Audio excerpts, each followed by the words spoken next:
Hello and welcome back to OCD Coded. My name is Erin Brown. I'm a therapist and I have OCD myself. And my hope with this is to help you transform your OCD into a superpower. And so today I thought we'd talk a little bit about the subconscious, but also mostly kind of thinking about OCD as a part of us and kind of like what OCD's job is. And so then we can direct it differently. And it's remembering that, I really shocked a client the other day when I said OCD is doing just what we tell it to do. And I thought it would be a good topic to talk about and kind of dive into as far as, if my obsession, if my fear is am I a good person? Am I not? Then OCD is going to obsess about that fear and calculate it, what I call the calculations to say, am I a good person? Am I not? Well, I did this thing. Does that mean I'm a good person? Or I did that thing. Does that mean I'm a bad person? Let me weigh them here and da da da da da da da da. Da.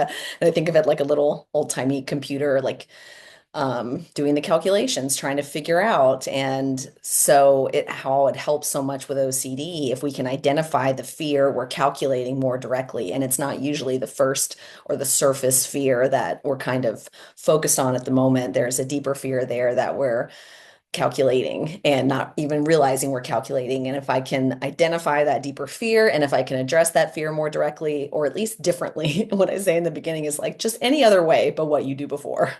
And to try not to address that fear or respond to that fear by calculating. And then it's really interesting to see, you'll start to be aware of like, okay, am I calculating this? And when is this when like a point, the calculations are helpful, but then there's a point when they are no longer helpful. That is your off ramp to start to notice and be like, okay, I've calculated this 5 times, off ramp, like no more calculations today, or at least right now. Um, and how to really recognize that. But so to recognize that your OCD is doing exactly what you want it to, it's calculating that fear.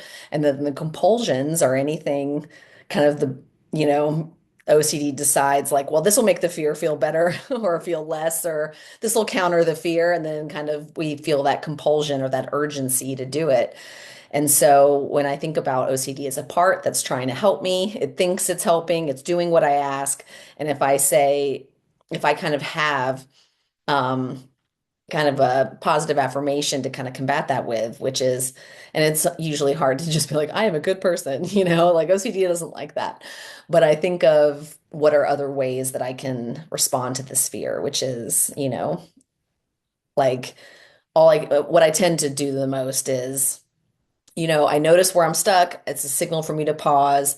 I decide, is there something I can do about it in this moment? If not, I go soothe myself or try and release it in some way. But if I can do something about it, then encourage myself to do that right now. And that's such a hard thing with OCD too. It gets us so stuck. But that's I think one of the biggest secrets or kind of ways to transform it into a superpower is about realizing it is trying to help, and then I can direct it in this other way of instead of getting me stuck, I can help lead it into action by going to like, okay, OCD, like I hear you. We're gonna try it and see.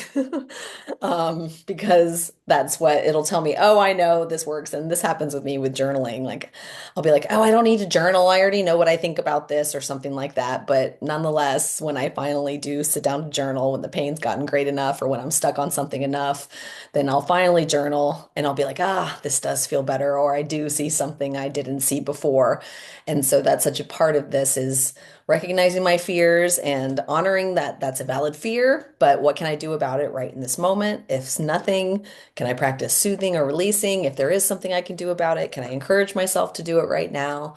And be like, what is that actual thing I can do about it? And so I'd be interested to see what you all think about this and how you guys feel, if it helps you or not, but that the whole goal is to recognize that OCD is going to be calculating no matter what. So we let it calculate, but also at some point recognize the calculations aren't helpful and move into action and tell like OCD, like we're not going to really know what happens until we try.